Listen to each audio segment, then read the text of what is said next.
So with this video, I'd like to continue the discussion of non-European roots of democracy and then continue on to some of the more current or present day issues. So just to very quickly continue, we have firstly the case of China.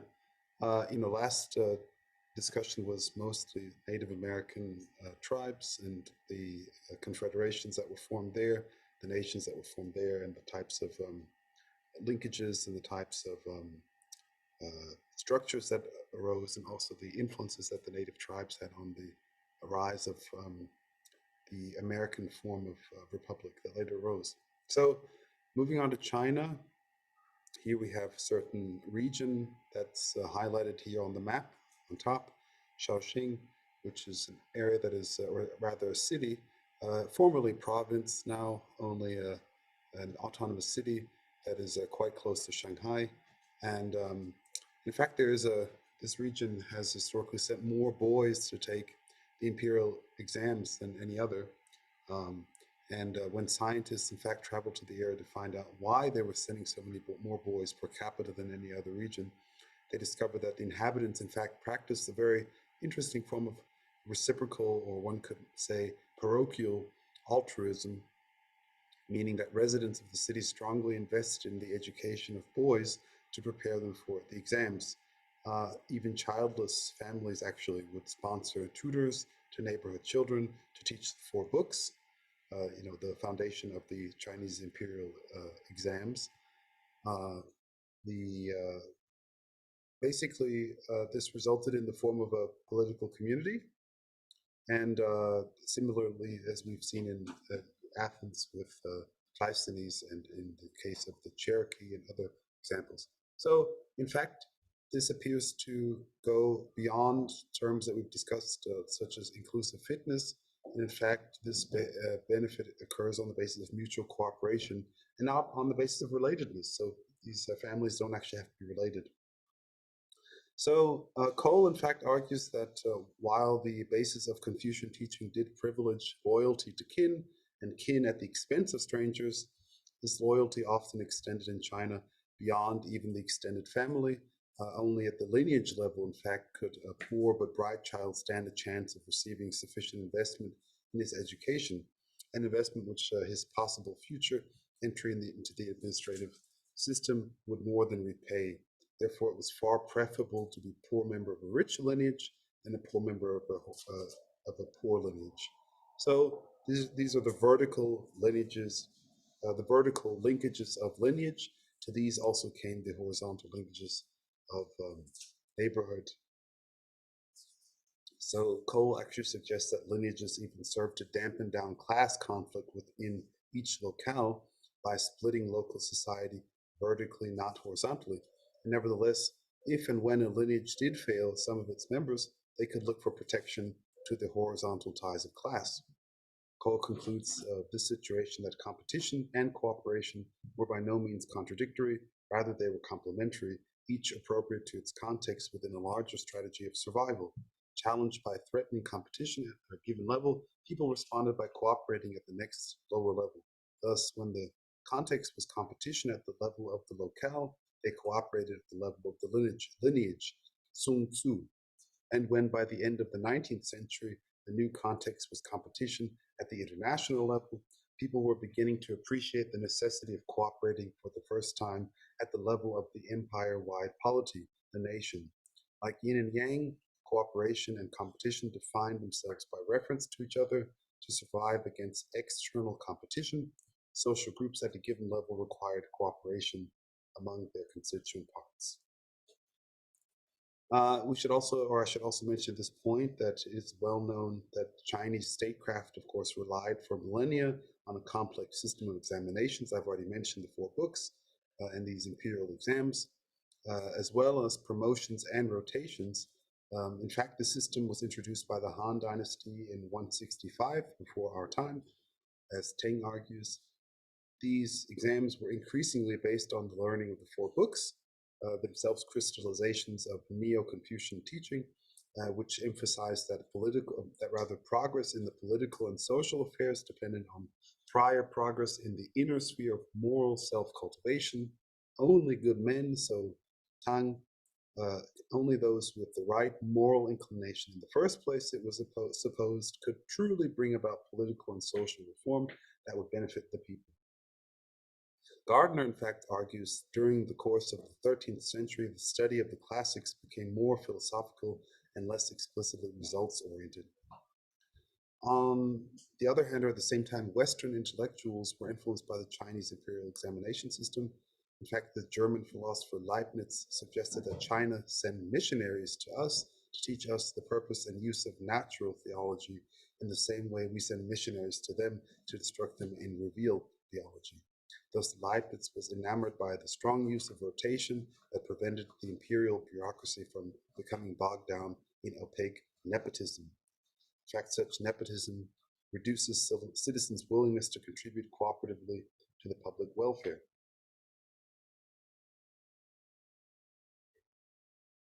Moving on to the Haitian Revolution, uh, there's been much literature written on the topic, including by C.L.R. James here on the lower right.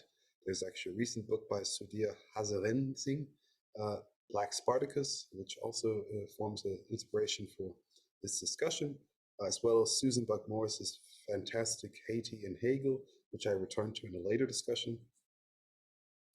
Firstly, it's important to distinguish the Haitian Revolution from other contemporaneous or similar revolutions such as the American or the French revolutions, to which it is often appended as an afterthought. In realizing the ideals of the European Enlightenment, in fact, Harasing goes so far as to posit that the French Revolution should be seen as ancillary to the Haitian Revolution in terms of its world historical importance. And in fact, he and others argue, such as C.L.R. James, that the revolution was not a European product. Although abolition of slavery was the only possible logical outcome of the ideal, as we've discussed, the Enlightenment or also Reformation ideal of universal freedom, it did not come about through the revolutionary ideas or even the revolutionary actions of the French. It came about through the actions of the slaves themselves. The epicenter of the struggle was the colony of Saint-Domingue, uh, modern Haiti, in 1791, while even the most ardent opponents of slavery within France dragged their feet. The 500,000 slaves in Saint-Domingue, the richest colony not only of France but of the entire colonial world, took the struggle for liberty into their own hands, not through petitions but through violent organized revolt. Therefore, it was the Black Army under the leadership of Toussaint Louverture that defeated the British militarily in a struggle that strengthened the abolitionist movement within Britain, setting the stage for the British suspension of the slave trade in 1807. Not some noble-minded civilized attitudes on the part of the British that contributed to the shift in policy.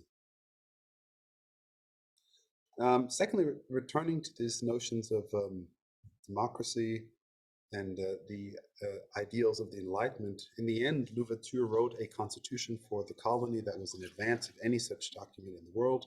If not in its premises of democracy, then surely in regard to the racial inclusiveness of its definition of the citizenry, as Susan Buck Morris argues. C.L.R. James reflects that the Constitution is Toussaint Louverture, from the first line to the last, and in it he enshrined his principles of government. Slavery was forever abolished. Every man, whatever his color, was admissible to all employments, and there was to exist no other distinction than that of virtues and talents, and no other superiority than that which the law gives in the exercise of a public function. He incorporated in the Constitution an article which preserved their rights to all proprietors absent from the colony for whatever reason, except if they were on the list of émigrés prescribed by France. For the rest, Toussaint concentrated all power in his own hands. Later, Jean-Jacques Dessalines took the final step of declaring independence from France, thus combining the end of slavery with the end of colonial status. As Buck Morris says, never before had a slave society successfully overthrown its ruling class. In fact, Richardson suggests that this embarrassing historical fact forces moderns to re-examine received wisdom about the Enlightenment and offers another dynamic perspective to what has above, or what I have called in other lectures, the indigenous critique, following David Graeber and David Wengrove. In fact, Domingue surpassed the metropole in actively realizing the Enlightenment goal of human liberty, seeming to give proof to that the French Revolution was not simply a European phenomenon, but world historical in its implications. If we have become accustomed to different narratives, he argues, one that placed colonial events on the margins of European history, we have been seriously misled. So, in fact, it's important to again discuss this distinction between uh, the ideals and the aspirations and realities. And in fact, this notion of the crucible is very important here. Thus, if Africans could, in principle, be included as citizens, if that is the implicitly racist assumptions that underlay the Code Noir were not valid, then how could the continued legal enslavement of blacks be justified? And if it could not, how could the colonial system be maintained? The unfolding of the logic of freedom in the colonies threatened to unravel the total institutional framework of the slave economy that supported such a substantial part of the French bourgeoisie, whose political revolution, of course, this was, speaking of the French Revolution. Thus, the Haitian Revolution was the crucible, the trial by fire for the ideals of the French Enlightenment, and every European who was part of the bourgeois reading public knew it. And in fact, this was covered by newspapers throughout the world. Um, and I'll return to some of these issues again when I speak about Hegel's ideas.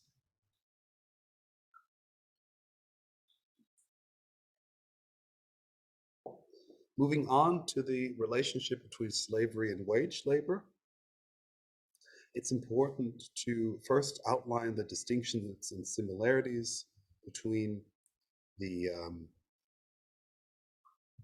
the classical and the newer notions of slavery. So, no matter how many conditions were attached to a slave's liberation and how much authority his patron may have retained by law, says Findlay, he ceased to be property at the stroke of a pen. In juristic terms, he was transformed from an object to a subject of rights, the most complete metamorphosis one can imagine. He was now a human being unequivocally, in Rome, even a citizen.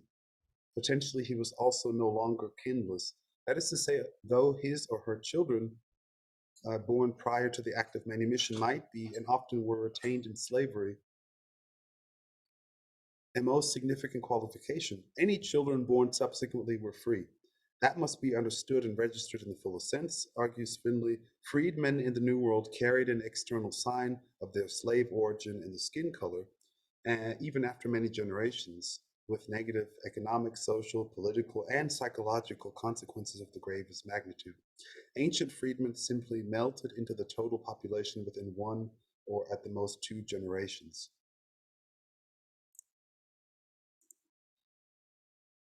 Before getting back into the connections between wage and slave labor, it's important to reflect on some of the literature, historical and contemporary, on the slave trade.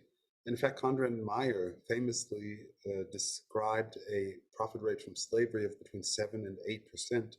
In fact, subsequent research states Vogel has concluded that if anything, Conrad and Meyer's estimates were downwardly skewed, that the normal rate of wage, rather profit from slave labor remained high during the decade prior to the Civil War, as the demand for US cotton grew internationally. In fact, most of the world eventually acquired clothes made in the industrial West from cotton picked in the US South, as Edward Baptiste remarks. Slaveholders grew to become some of the most commercially and economically successful persons in the United States and in the world in the antebellum era. Of course, it is important to distinguish profitability from slave trade and from slave labor. Regarding the former, the slave trade, the estimate of the rate of return on average was to be about 10% on the market price of their bondsmen, as England, Fogel and Engerman recount. Rates of return were approximately the same for investments in males and females. They were approximately the same across geographic regions over the period from 1820 through 1860. There was no secular trend in the level of profits away from the average. On the other hand, the profits from the slave labor were, in fact, to be regarded as far from being ordinary peasants unused to pre-industrial rhythms of work. And in fact, black plantation agriculturalists labored under a regimen that was more like a modern assembly line than was true of the routine in many of the factories of the antebellum era. It was often easier for factory workers to regulate the pace of machines to their accustomed rhythm than for slaves to regulate the pace set by drivers. So we have to recall again this connection between the slavery of the old world and of the new, which was a legalistic one, in fact, that was applied to an economic order, a mode of production, as Marx would say, that was in fact much different than the economy of the ancient world, as Moses Finley remarks in his magnificent work, The Ancient Economy. Almost as remarkable as this dramatic rise in productivity is the fact that the history of the modern world of industrialization and great divergences of escape from the Malthusian trap has almost never noticed it. Or perhaps that should be no surprise, suggests Edward Baptist. This increase confounds our expectation that dramatic, systematic gains in labor efficiency depend on new machine technologies, such as the continuous series of innovations in spinning and weaving machines that were increasing in the productivity of Manchester's textile workers. Some of the climb in cotton picking efficiency may be attributable to a kind of bioengineering. New breeds of cotton, especially the Petit Gulf seed, introduced from Mexico in the 1820s. Yet if heavy yield and bigger cotton bolls of these breeds made picking individual bolls easier, the rich yield also meant more reaching and bending and moving and grabbing and lifting and carrying, and more expectations. Now getting actually into the connections between wage labor, we do see this notion that David Montgomery refers to as judge-made law. He writes that the rural and urban popular mobilizations of the late 18th and early 19th centuries, which democratized the American political system, also undermined the personal forms of subordination that had bound many working people for shorter or longer periods to masters, but that had also obliged both masters and municipal authorities to care for basic needs of working people and those who could not work. One of Montgomery's conclusions is that the social and ideational infrastructure that enabled and legitimated wage labor was largely a matter of juridical interpretation. Thus, he concludes that the law of free labor was judge-made law. In fact, records reveal the extent to which the innovations by which commentators on the common law contributed to the take-up of master-slave logic in wage labor.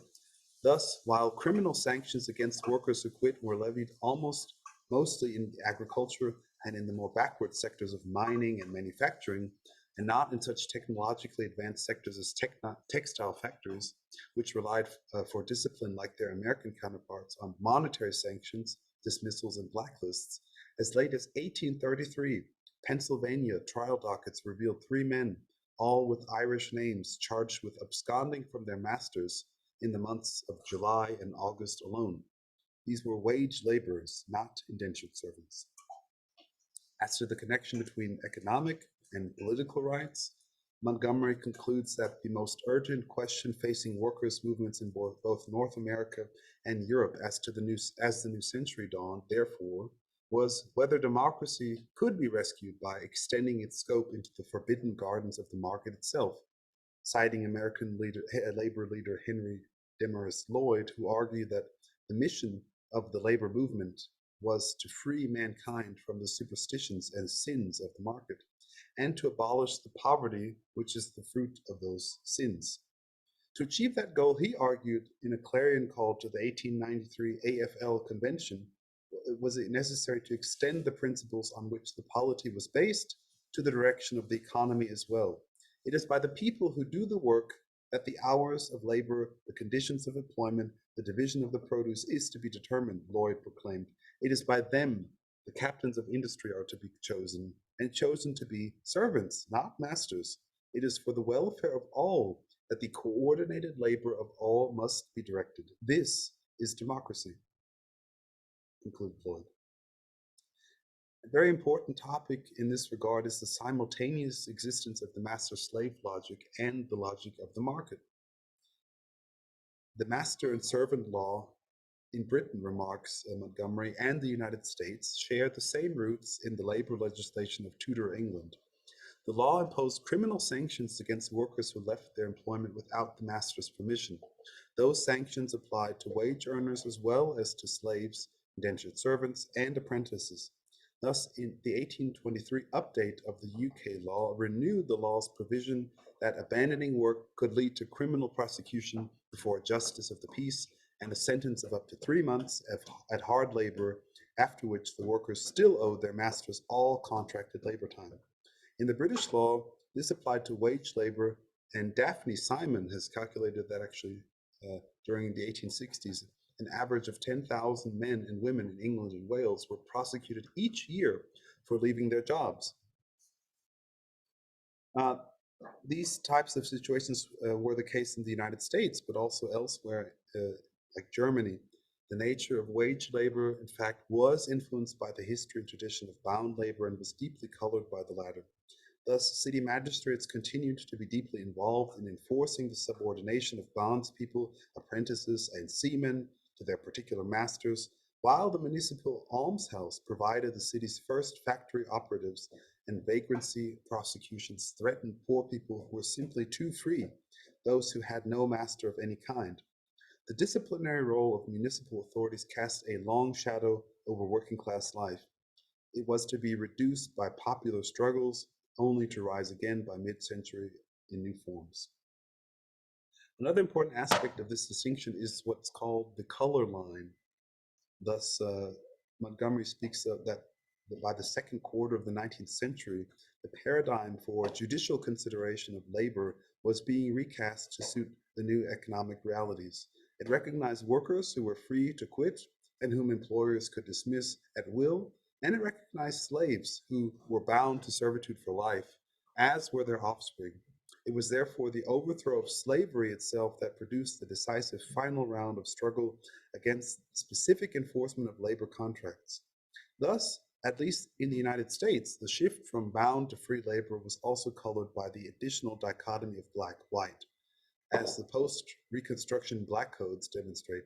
Senator Harry Wilson of Massachusetts charged that the codes made the freedmen servants and the persons for whom they labor their masters, and the relation between them shall be master and servant. Another important case in this regard is that of Stark versus Parker. The influential Massachusetts Supreme Judicial Court decision of 1824, Stark versus Parker, established the basis on which the legal status these workers was erected until the employment of day workers made it obsolete in many regions. Although neither the court nor the farmer's attorney in this case charged the absconding laborer with a criminal offense, the justices ruled his claim to wages corresponding to the months he had actually worked, and we have to remind ourselves of the case. In this case, a farm worker had worked 5 months of a 6-month contract. His employer had relinquished paying any wages as he had not worked the complete 6 months. Thus, the justices in this case ruled that his claim to wages corresponding to the months, the 5 of the 6 months that he had actually worked, a monstrous absurdity, and especially dangerous in this commonwealth, where important business of husbandry leads to multiplied engagements of precisely this description. Only upon the performance of his contract, and as the reward of fidelity, was the laborer worthy of his hire, that is, legally entitled to payment for any of the work done. The court explained, nothing can be more unreasonable than that a man who deliberately and wantonly violates his engagement should be permitted to seek in a court of justice an indemnity from the consequences of his voluntary act. So again, very interesting to see this historical example of the simultaneous existence of the master-slave and market logic at work at once. This notion of loosing the bonds of society in the wake of the shift from one to another logic is also worthy of some mention. On the other hand, the employers, so we have the Stark versus Parker case, but then simultaneously employers were increasingly unbound for caring for instance, infirm workers. Court rulings and prestigious commentaries on the common law agreed increasingly that the employer had no obligation to retain or nurse an incapacitated farm laborer, and that no legal distinction existed between one type of hired worker and another. In the words of Connecticut's Supreme Court, a hired servant is a hired servant, whether that servant is employed in husbandry, in manufacturing business, or in any other manner. Moreover, as reformer George McNeill wrote, an empty stomach can make no contracts. Thus, those who must sell today's labor today or never assent, but they do not consent. They submit, but they do not agree. Reformers like Giuseppe Mazzini called for labor and capital in the same hands, and similarly, the National Labor Union stated in 1867, until capital and labor become organized into a system of mutual cooperation, the working men must protect themselves by means of cooperation with one another. It is easy to see that these reformist appeals served as a reaction to the observation that, as Alexander Tripp of New Haven, Connecticut put it, we are manufacturing paupers. Indeed, the increasingly brutal enforcement of vagrancy laws, the hoisting of company policy above legislation, the reactions against so-called combinations, and the reversal of any incursion on employers' will to terminate went far to underscore this observation. Thus, the result was a situation in which physical or criminal sanctions were replaced by monetary ones, and whatever remained of the reciprocal obligations the master, creditor, or dwelling owner had owed the worker died also. Inequality and coercive power that had rested in Cornelius Blatchley's familiar words on ancient usurpation, tyranny, and conquest was replaced by that of the free market. The triumphant legal principle was the one repeated by the Tennessee Supreme Court in 1884. Either party may terminate the service for any cause, good or bad, or without cause, and the other cannot complain in law. This point brings us to the question we've continually asked regarding the nature of membership in the polity. So we see here, in fact, a shift during the half century following the revolution, says Montgomery, in which a man's wage contract had taken its place alongside property ownership and race as a badge of participation in the polity.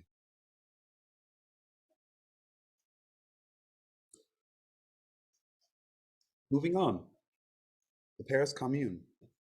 It was often seen as a model or as a type of prototype, though it was short-lived, of course, from April to July 1871. Marx at one time actually referred to its own existence. In fact, the people of Paris had risen up against the defeated French crown and declared a commune of the people, for the people, and by the people. So Marx, of course, referred at the time to its own existence, the commune's own existence, as the great social measure that it offered to history. Moreover, Arthur Arnauld remarked that the commune both had laid a foundation stone upon which sooner or later the final building would rise. In 72 days of continuous battle, the commune could hardly do more than set out a principle, indicate one or two outlines. Interesting, of course, also is this relation between the commune and cooperatives, which is not so clear-cut. Thus, on the 16th of April, as Tombs comments, the commune passed a decree, remarkably without debate, that was described by the Jacobin paper, Les Vengeurs, as the most serious claim of the commune to the gratitude of working men, and by Marx and Engels as a stride towards communism. It aimed to hand over closed down workshops or factories to the cooperative associations of workers who were employed in them. This indeed bore the mark of the French socialist tradition, which envisaged workers' cooperative associations, not state ownership, as the solution to the social question. Their advocates believed that the superiority of cooperatives under a supportive government would be such that they would displace all capitalist industry. In the words of a commune member, the Jacobin artist Billeret, the decree was the first step, serious step taken on the road to socialism. Toom continues, under the commune, both political leaders and workers' leaders wanted to seize the opportunity to expand cooperatives through loans and large orders from the war delegation to favor the development of existing associations, wrote a commune official, is to bring about the formulation or the formation of new ones, and thereby release labor from the exploitation by capital, and simultaneously release workers from the influence of monarchist capitalism. However, not many were founded, and in fact, one statistic suggests that the number of cooperatives actually declined during the course of the Commune, which may also, on the other hand, be attributable to the general crisis-bound situation and not to any particular policy. We have to remind ourselves that the Commune was very short-lived. One example to the contrary that is mentioned by Toombs is the Iron Founders Cooperative, which its workers had decided to set up from a traditional business, a cooperative society, even actually before this decree of April 14th was passed. The workers elected delegates, including Pierre Marc, to lead the new foundry. Marc himself, a failed entrepreneur, had experience running a foundry. Toombs actually remarks that Marc's background was no liability in the cooperative society. On the contrary, he was chosen because he had been a patron and so knew how to run a business. However, instead of requisitioning the factory, the cooperative, as Toombs says, preferred to pay rent for its two factories rather than go through the requisitioning procedure. It ran its affairs on business lines, with strict discipline for its members, and it enjoyed good relations with private firms in the industry. Oddly, it tried to remain in business after the defeat of the Commune, and only stopped when the police arrested its managers, who were subsequently given excellent character references by private businessmen, including the owner of the factory they had taken over. So there's much more to be said surely about the Paris Commune, but it will have to be left to that due to the constraints of time. Next, I'd like to move on to the history of a very brief overview of the history of the cooperative movement. Of course, on the lower left side, you see here Schulze-Delitzsch and Raiffeisen, two of the famous cooperative pioneers from Germany, depicted as puppets. Not saying anything there, it's just a funny image. With the rise of wage labor that we've been discussing and the political contest this involved increasingly in the 19th century, issues of inequality, inclusion, and justice played a role in the social transformation that Karl Polanyi and others speak of. One of the outcomes of these struggles for rights, as Herbert Gintis and Sam Bowles refer to it as, was the global cooperative movement, which can be traced back to the interacting and often conflicting logics of the enterprise and its constituent stakeholders, elements of what Polanyi calls the market system, and that of what Josef Schumpeter refers to as the static social order. Thus, the world's first industrial revolution was underway, as John Birchall comments, and vast wealth was beginning to be accumulated, but for every person who rose in the ranks of the new industrialists, there were many more who were falling into grim poverty. One of the aspects of this process was the phenomenon of de-skilling. Thus, due to the loss of communal lands, many peasants would no longer have the customary rights to gather firewood, graze animals, hunt game, or build your house on the common. The working man's little prerequisites, his right of common, his cow, his little piece of ground, fell off one by one. He was reduced to mere wages, summer and winter, as Birchall continues.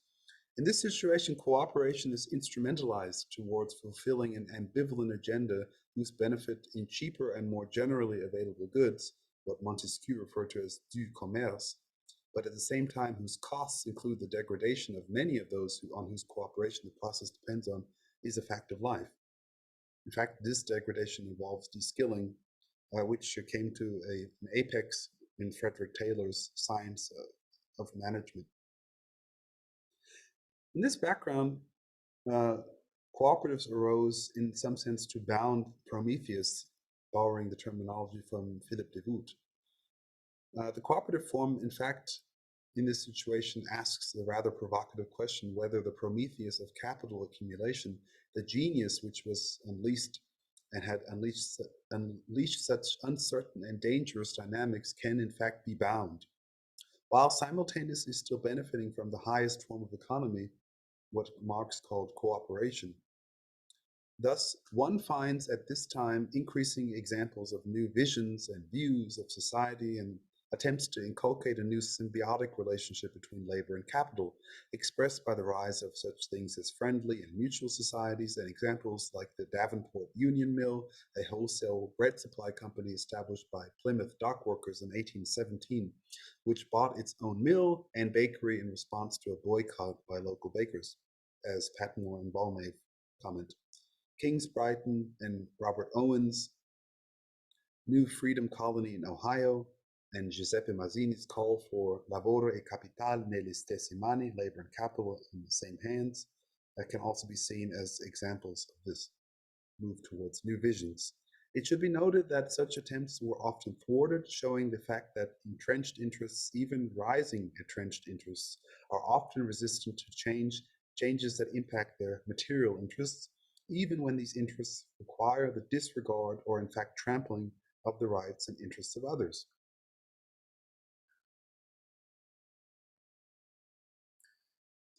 Moving on to the closing sections of this talk, again, this is a very compressed agenda, and for more extensive discussions of all of these issues, please refer to my book, my dissertation, The Cooperative Economy Towards a Stakeholder-Led Democracy. Of course, there are links on the site. It is available as a PDF on the University of Cologne's publication server. So looking again at this notion that I've introduced in the prior slide, the struggle for rights, and applying that to the 20th century, we see some of the most decisive milestones, including the rise of large-scale infantries, perhaps the most decisive impulse for the expansion of personal rights, as Bowles and Gintis argue, arose because military realties of the 19th century required a strongly loyal citizenry. The development of the rifle, percussion, musket, breech-loaded artillery, and the machine gun made light infantry cost-effective. These changes in the design and manufacture of firearms, as well as the development of better methods of commanding large numbers of men on the battlefield, and lower military training costs rendered war a highly labor-intensive undertaking between the 19th and 20th centuries. Thus, one could even argue that the cheapened costs of having large-scale infantries forced a concomitant extension of political rights. Political scientist Samuel Feiner remarked in his State and Nation Building that the Prussian failures against Napoleon, of course, led Stein, Hardenburg, and Scharnost to realize that citizen participation was necessary if the Prussian army was to work. Nevertheless, the extension of suffrage to the entire male population was still a struggle and had to wait until the 20th century in most countries, while a handful of European and South American countries extended universal male suffrage in the 19th century, mostly as a result of the tumults of 1848. Moreover, I must briefly reflect on events like the First World War as pivotal turning points in human history. Gregory Bateson called the Treaty of Versailles one of the great sellouts in the history of our civilization, and Keynes also emphasized the potential negative impact and damaging impact of the peace terms on economics, politics, and ethics. Mohandas Gandhi, who is seen pictured here on the right, top right, the right individual in his youth. I think this is a picture from 1886, still in his younger days, so before he moved to South Africa to work there as a lawyer, and later started his social activist efforts. I think he's actually pictured next to his older brother here on the left. The elimination of the ghettoization of a particular status group into subsidiary or inferior caucuses severely reduces frictions that can lead credence to association across religious or other political or fault lines. For instance, political fault lines. In fact, we've talked about these types of inclusive reconfigurations of political communities in the case of Cleisthenes, the Cherokees, the Iroquois, and other situations. And this effort, this type of concept was at the center of Gandhi's personal political tactics. He arranged for the publication, for instance, of a weekly paper, Harijan, to promote his campaign. Harijan actually means children of God, And it was Gandhi's name for the Dalit caste, the outcasts, or otherwise known as the untouchables. All the religions of the world, Gandhi wrote, describe God preeminently as the friend of the friendless and the help of the helpless and the protector of the weak. Who can be more friendless or helpless or weaker than the 40 million or more Hindus of India classified as untouchables? Gandhi doubted whether there was any support for untouchability in the Hindu scriptures. But even if it were possible to cite a sanction for this tyranny from any ancient manuscript, Gandhi did not feel bound by it. Eternal truth, he asserted, could not be confined within the covers of a book, however sacred it might be. Every scripture had contained certain universal truths, but it also included injunctions relevant to the contemporary society. The latter, if they did violence to human dignity, could be ignored, as Nanda comments.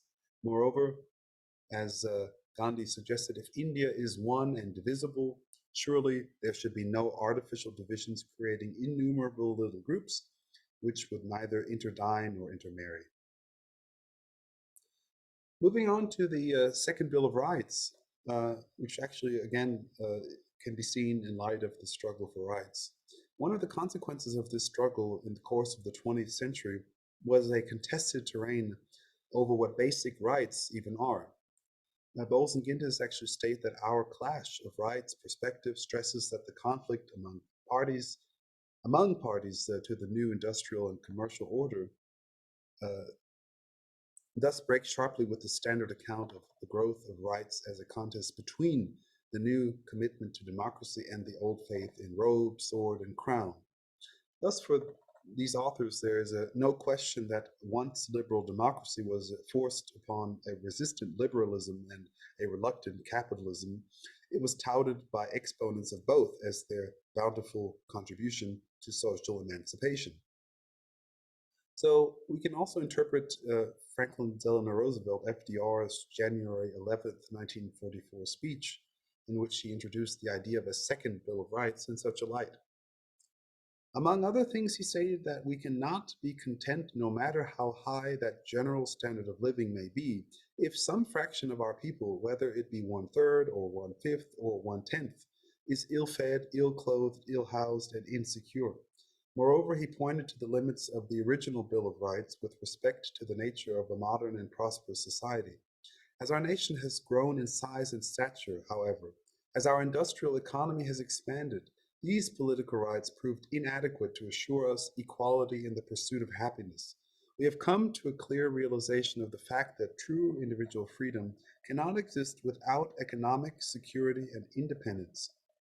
Necessitous men are not free men, reminds us one of the comment of the labor leader that a hungry man or an empty stomach cannot make contracts. People, continues Roosevelt, who are hungry and out of a job are the stuff of which dictatorships are made. Thus, the Second Bill of Rights outlined the following rights, and I do quote from the draft. Every American is entitled to the right to a useful and remunerative job in the industries or shops or farms or mines of the nation. The right to earn enough to provide adequate food and clothing and recreation. The right of every farmer to raise and sell his products at a return which will give him and his family a decent living. The right of every businessman, large or small, to trade in an atmosphere of freedom from unfair competition and domination by monopolies at home or abroad. The right of every family to a decent home. The right to adequate medical care and the opportunity to achieve and enjoy good health. The right to adequate protection from the economic fears of old age, sickness, accident, and unemployment. The right to a good education. Sunstein concludes that although Roosevelt's second bill is largely unknown in the United States, it has had an extraordinary influence internationally. It played a major role in the Universal Declaration of Human Rights, finalized in 1948 under the leadership of Eleanor Roosevelt and publicly endorsed by American officials at the time. The Declaration emphasizes many of the same connections between political and economic rights and makes clear that the world of the present is one that is guided by multiple logics in tussle with one another, again emphasizing this notion of the struggle over rights. Moving on to the case of Yugoslavia very quickly, David Ellerman, of course, is an expert here. Of course, his book from 1990 is to be recommended. Ellerman observes that as opposed to the Soviet command economy, in Yugoslavia there is no centralized command planning over production. The enterprises are embedded in factor and output markets. The workers in each enterprise elect the workers' council, which in turn, through the committee structure, selects the enterprise director. Legally, the director is responsible to the workers' council and the collectivity of workers, but there are strong indirect influences from the League of Communists, that is the state party, and or the various levels of government. The assets of the enterprise are considered to be social property, moreover, says Ellerman, even though the assets may have been built up by retained earnings that could have been paid out as pay bonuses, the enterprise only has use rights over the assets, and the workers have no individualized claim against the company for the value of those assets. Ellerman, moreover, problematizes notions like social property, as well as the fact that the Yugoslav firms finance investment largely from debt and redistributed earnings, which he argues fueled inflation.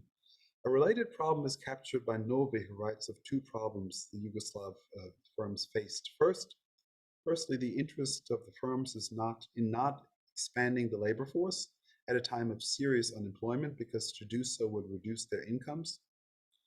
Secondly, the lack of long-term interest of the workers in their enterprise, because it is in fact not theirs. They derive no benefit from working for it, since once they leave it, they have no shares to sell.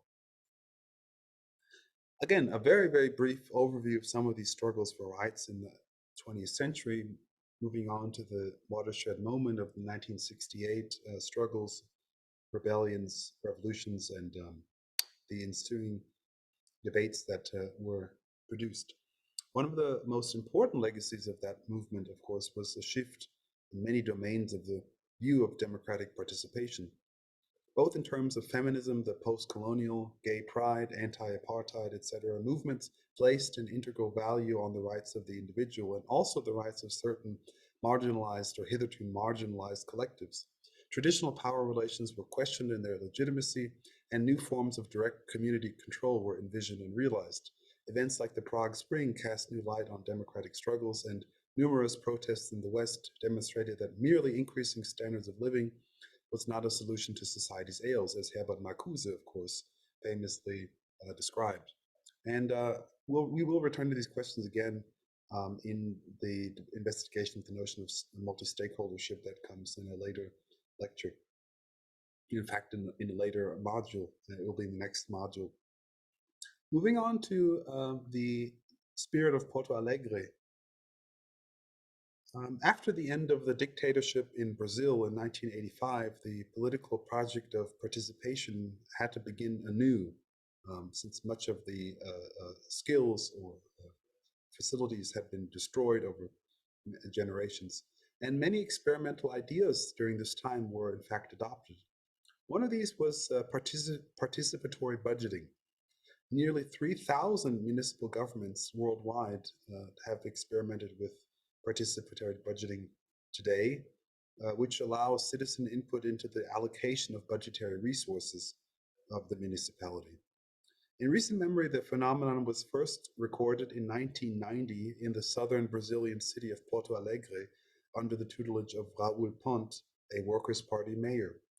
Aiming to curb clientelism and include the poor in geographically isolated citizens, we have to remind ourselves that in 1990, more than 20% of the city's population lived in informal housing known locally as villas, which we also call favelas, into the budgeting process. The program was immensely popular, and with reason. The participatory budgeting process included above average rates of participation from the poor. It managed to break the cycle of clientelism by pushing the budgeting process into the open, and it offered tangible results. The city built roughly 900 kilometers of sewage and storm drains, compared with 1,100 kilometers from all previous governments.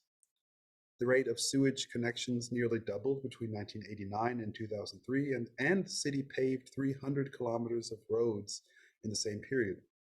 Interesting to note is the origins of participatory budgeting process in process-based thinking, rather. in 1989, when it took office in Porto Alegre, the party lacked a clearly defined model of what a PT government would in fact look like, beyond the general idea that it should fulfill two ideals: radically democratize public decision making and inverting priorities towards the poor. Uh, Very briefly, to comment that similar to the model of participatory budgeting, of course, or rather similar, the model is similar to the notion of economic juries and so-called planning cells, Planungszellen, that were developed simultaneously by Peter Dehne of the Bergische Universität Wuppertal and Ned Crosby in the United States simultaneously and independently in the 1970s. Similar to participatory budgeting, they involve citizens as decision makers on issues ranging from investment in public health to university reform and many other issues. Participants of these groups were generally enthusiastic and frequently changed their views on a range of policies over the course of the experience. A significant empirical literature confirms this dynamic view that the juries are a testament to the hardwired place which deliberative attributes take on in the human psyche. So talking helps. Lastly, the end of apartheid in South Africa should also be seen as a key event and should to end this broad historical overview with. The injustice of apartheid, it must be recalled, occurred not in the distant past but during recent memory. Thus, in an interview, Desmond Tutu commented that in 1994, all South Africans, including whites, voted for the first time in a democracy. Nevertheless, South Africa remains deeply divided in a highly unequal society today. Uh, Key again in that event is the connection between citizenship, participation, and economic dependence or independence.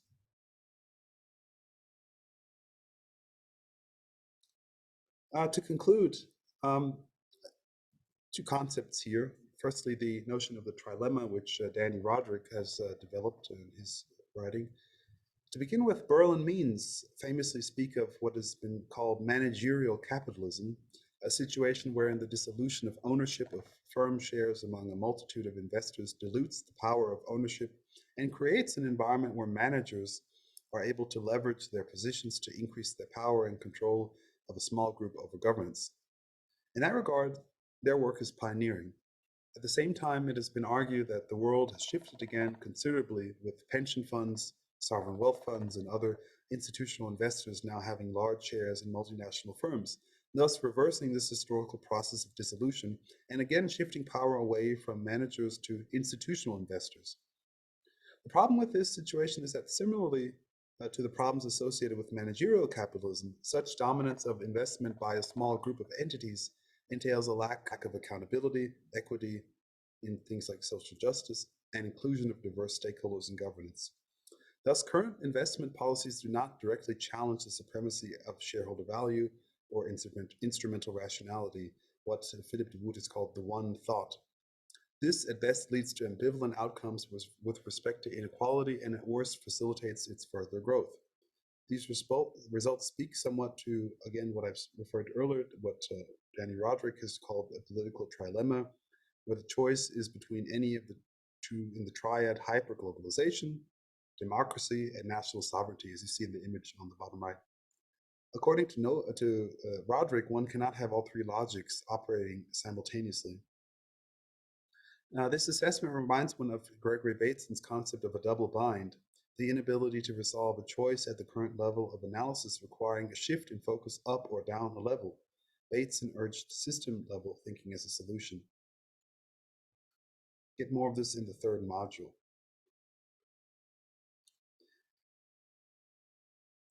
It is hoped also in conclusion that Gierke's notion of Herrschaft versus Genossenschaft, or domination versus association, Dewey's notion of the public and the great community, and Castoriadis' notion of autonomy and the imaginary could be seen reflected in the meandering genealogy in the previous 4 videos.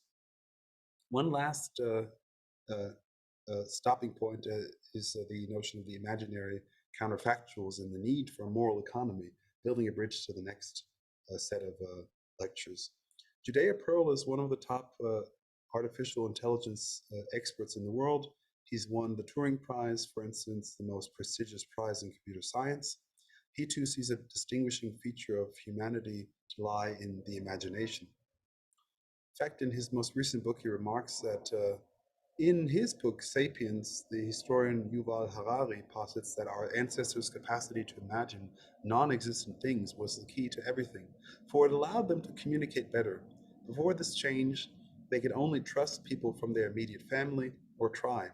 Afterward, their trust extended to larger communities bound by common fantasies, for example, belief in invisible yet imaginable deities in the afterlife and in the divinity of the leader. One of those in, impossible but imaginable entities is, of course, depicted on the left here. This is the Lion Man housed in Ulm, or found in Ulm, one of the, if not the earliest example of unrealistic art was discovered and created about 40,000 years ago. In fact, Pearl concludes that it is this ability to imagine what is not, but what could be, that what he refers to as counterfactuals, that distinguishes humankind from other species. Counterfactual reasoning for Pearl involves planning, which enabled our ancestors to do many things more efficiently.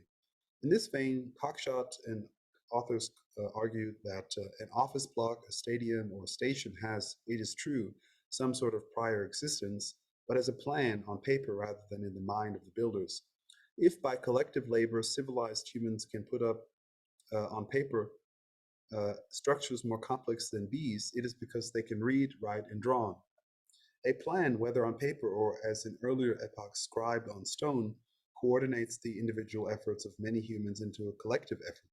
What is really unique to humans here is first the social division of labor between the labor of conception by the architects and the work of execution by the builders, and second, the existence of materialized plans, configurations of matter that can control and direct the labor of groups of humans.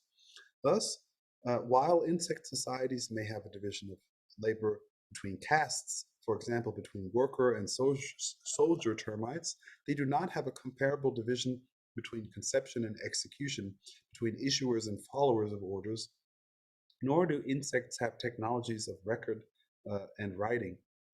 The authors conclude that paper remembers, and that one might say that complex architecture rests on paper foundations.